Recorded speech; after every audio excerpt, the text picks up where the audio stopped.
সারা দেশের ন্যায় রাজশাহী জেলার বাঘমারা উপজেলাতে অঙ্গ সহযোগী সংগঠিত থেকে আয়োজিত স্বাধীনতা ঘোষক বহু গণতন্ত্রের প্রবক্তা বাংলার রাজা আমাদের শহীদ প্রেসিডেন্ট জিয়াউর রহমানের ৪৫তম শাহাদত বার্ষিকীর আলোচনা সভায় উপবিষ্ট বিএনপির সুদক্ষ সভাপতি সাবেক এও শহীদ সেকেন্ডারের উত্তরস্বরী আমার বন্ধুবান্ধব ভাই উপবিষ্ট উপজেলা তথা অঙ্গ সহযোগী সমাবেশ সকলের প্রতি রইল সালাম এবং আদাব। প্রিয় উপস্থিতি, দীর্ঘক্ষণ ধরে আমরা বক্তব্য শুনছি। গরমের সময় বক্তব্য দীর্ঘায়িত করতে চাই শুধু সারমর্ম আজকের অনুষ্ঠান শহীদ প্রেসিডেন্ট জিয়াউর রহমানের শাহাদত বার্ষিকী উপলক্ষে এটা সম্পর্কে আমরা জানি। প্রথমে সংক্ষিপ্ত জানার দরকার।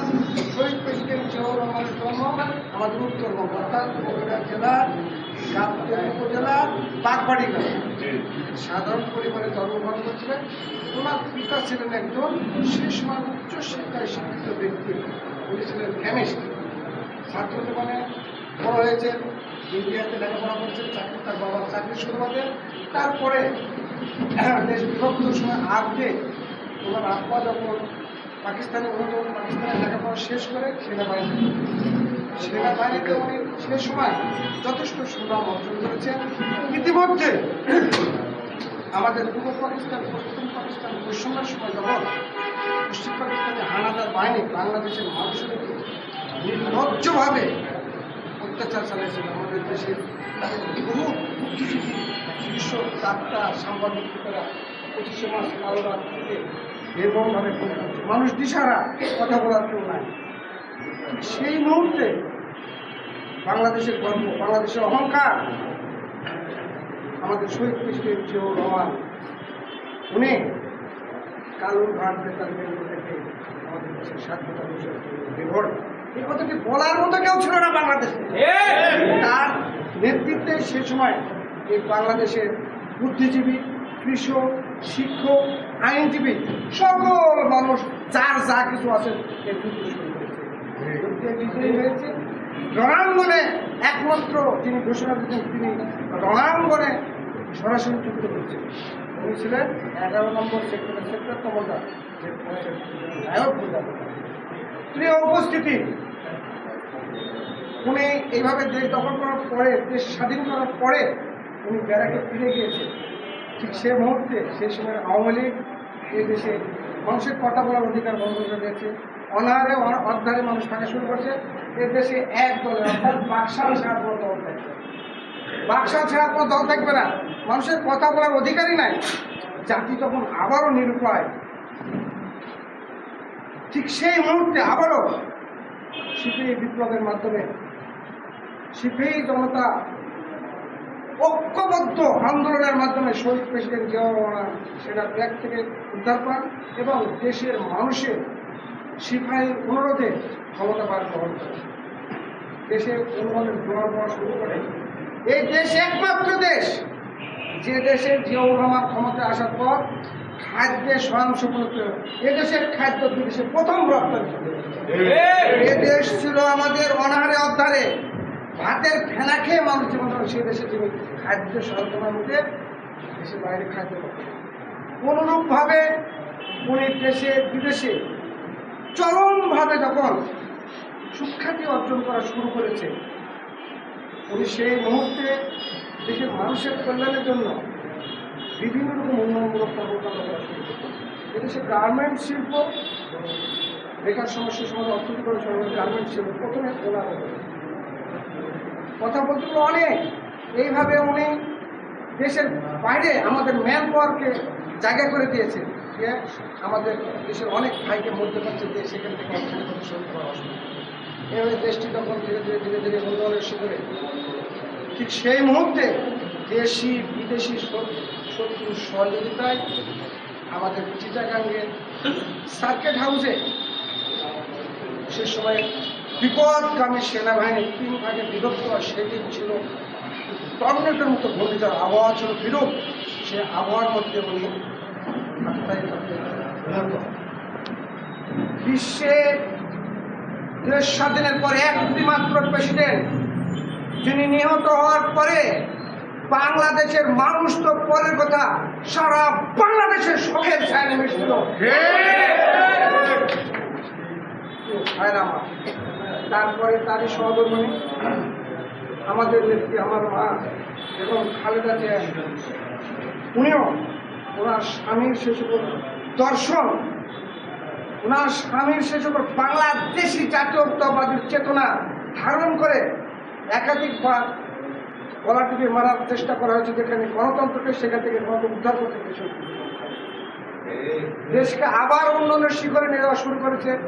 এবং এই দেশে একটি মাত্র নেত্রী যিনি বাংলাদেশ স্বাধীনতার পর সর্বোচ্চ নেত্রী উপাধি পেয়েছেন প্রিয় উপস্থিতি। তাই আমি বলতে চাই, শহীদ প্রেসিডেন্ট জিয়াউর রহমানের দর্শন শুধু আমাদের দেশের রাজনীতিতেই না, আমাদের দেশে আমরা তো চর্চা করি, শহীদ প্রেসিডেন্ট জিয়াউর রহমানের ফিলোসফিগত দর্শন বিশ্বের অনেক দেশেই সেটা রিসার্চ করে এবং সেটা বাস্তবায়ন করার চেষ্টা করে। এক্সাম্পল হিসেবে যদি বলতে চাই, আমাদের মালয়েশিয়ার যে উন্নতি আমাদের শহীদ প্রেসিডেন্ট জিয়াউর রহমানের এখানকার দর্শন সেগুলো কাজে লাগে। প্রিয় ভাইরা আমার, আমি আপনাদের সামনে উদাত্ত আহ্বান রাখবো, এই শহীদ প্রেসিডেন্ট জিয়াউর রহমানের দর্শন এতই শক্তিশালী যে সে সময় দেশি বিদেশি শত্রু মনে করেছিল একটি বুলেটের আঘাত দিয়ে যদি জিয়াউর রহমানকে মারা যায় তাহলে জিয়াউর রহমানের দল ধ্বংস হয়ে যাবে, এই দেশে আবার বাকশাল কায়েম হবে। বিদেশি শত্রু যারা তারা মনে ছিল সেই সময় বাকশালী শক্তিদের তারা আঘাত করে এই দেশকে একটি অঙ্গরাজ্যে পরিণত করেছে, কিন্তু মানুষের হৃদয়ের মধ্যে থেকে জিয়াউর রহমানকে মুছে দিতে পারে না। এদেশের 18 কোটি মানুষের মধ্যে জিয়াউর রহমানের দর্শন সারা দেশে জায়গা দিয়েছে, যার জন্য একাধিকবার এই দলের মধ্যে এই দলের ফ্যাসিস্ট আওয়ামী লীগ সরকার 17 বছর বিএনপি নেতাদেরকে নির্যাতন করার চেষ্টা করেছে, মিথ্যা মামলা দিয়েছে, গুম করে মানুষ মেরেছে কিনা বলে, সেখান থেকে মানুষকে বিচ্যুতি করতে পারে না। মানুষ আন্দোলন করেছে।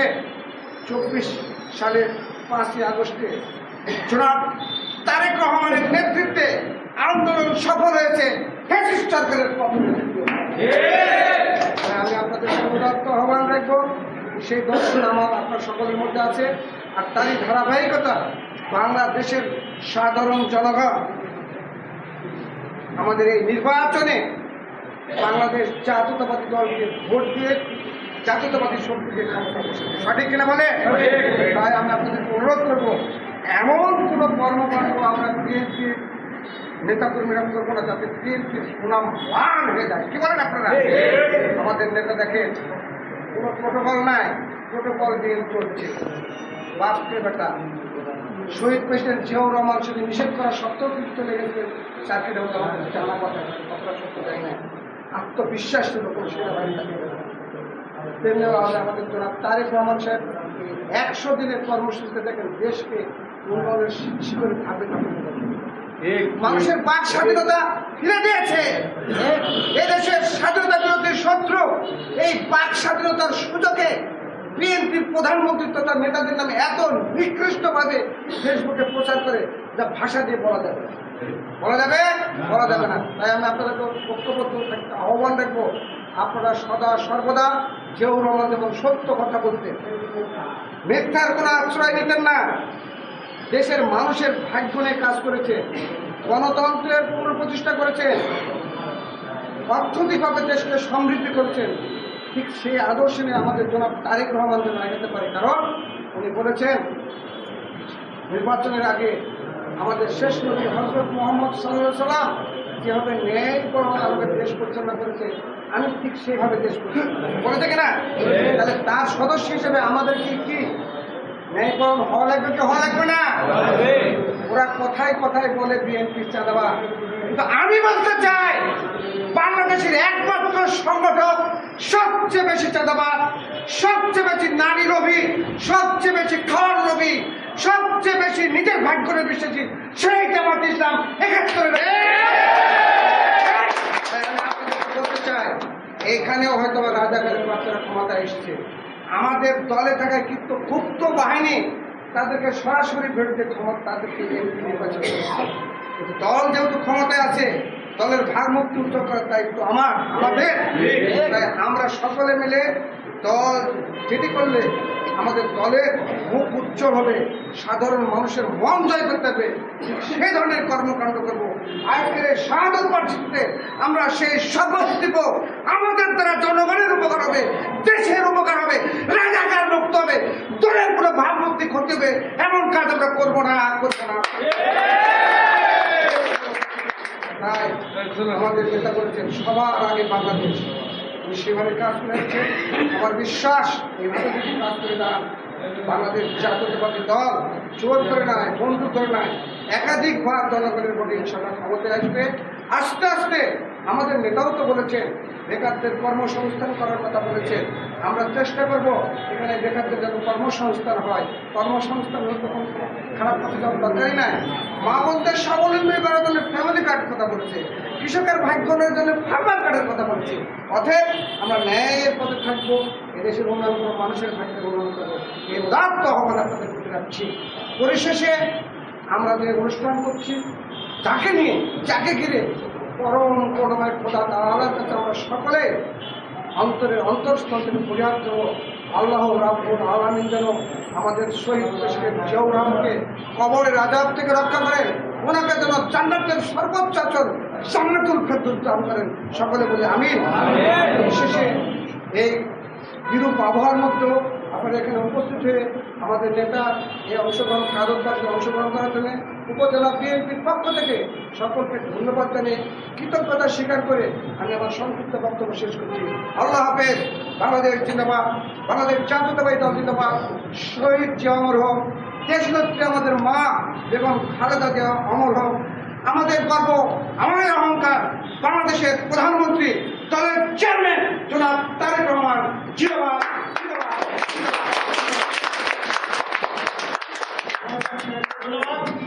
শামসুদ্দি ভাই